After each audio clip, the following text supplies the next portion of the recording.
دیکھیے جو سوال ہے حضور شیخ عبدالقادر جیلانی رضی اللہ تعالیٰ عنہ ہو، آپ کا علمی مقام اور مرتبہ، پہلی تو بات یہ ہے کہ ہم نہ صاحب علم نہ صاحب کال، تو کیا بیان کریں ان کا مقام اور مرتبہ جو محض صاحب کال نہیں بلکہ صاحب حال اور کال کے بھی نقطہ کمال پر، بلکہ سید صاحبان حال تھے،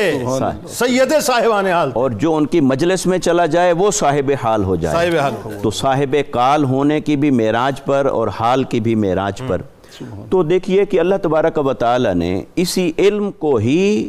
آدم علیہ السلام کے لیے معیار بنایا تھا ان کی خلافت کا،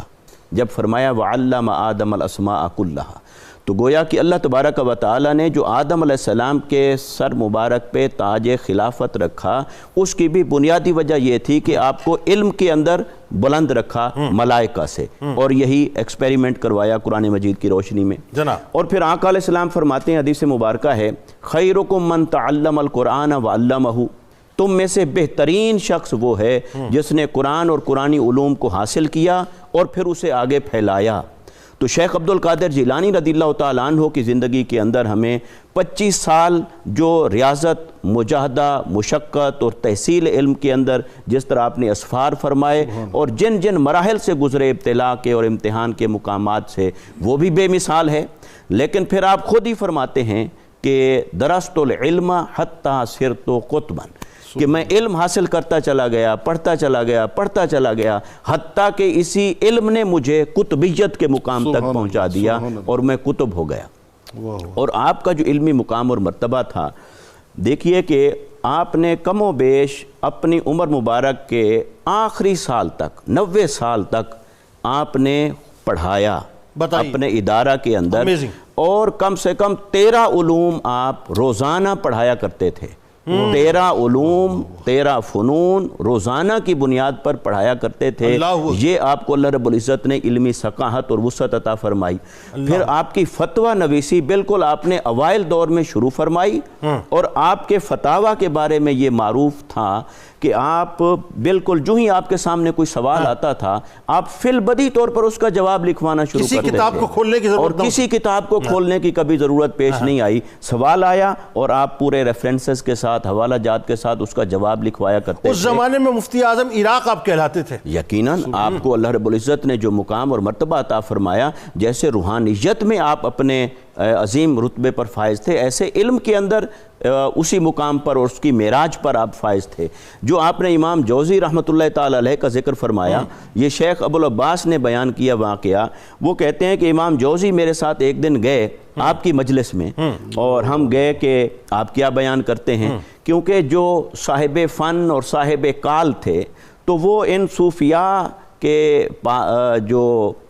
رہنما ہیں، وہ ان کی مجلس میں جا کے کچھ سیکھا کرتے تھے۔ تو وہ گئے کہ دیکھیں کہ علم کے اعتبار سے کیا بیان فرماتے ہیں۔ تو انہوں نے دیکھا کہ آپ نے قرآن مجید کی ایک آیت پڑھی اور اس کی ایک تفسیر بیان فرمائی، اور آپ نے ان کی طرف دیکھا اور سر ہلایا کہ جیسے ہاں یہ میرے علم میں ہے۔ دونوں آپس میں سنگ تھے اس معاملے میں۔ تو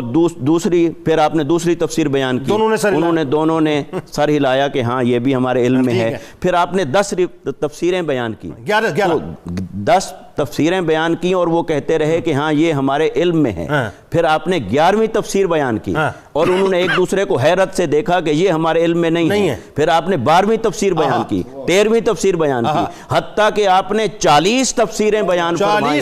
40 تفسیریں، اور وہ یہ کہتے رہے کہ یہ میرے علم میں نہیں ہے، یہ میرے علم میں نہیں ہے، یہ میرے علم میں نہیں ہے۔ اور جب آپ علم کے اس دریا کو رواں کر چکے، پھر آپ نے فرمایا کہ اب ہم کال کو بند کرتے ہیں اور حال کی طرف منتقل ہوئے۔ اور پھر جب آپ حال کی طرف منتقل ہوئے، زبان خاموش ہو گئی اور دل نے وہ جوہر دکھائے کہ پھر امام جوزی رحمۃ اللہ تعالی علیہ نے اپنے کپڑے پھاڑ دیے وجد کے اندر۔ یہ تھا آپ کا علمی تبحر اور اثر پذیری، اور آپ کے علمی مقام اور مرتبہ کے اعتبار سے آپ دیکھیے کہ چونکہ آپ کی شان کا غالب پہلو ہو گیا تصوف، روحانیت، ولایت، معرفت اور قرب الہی، ورنہ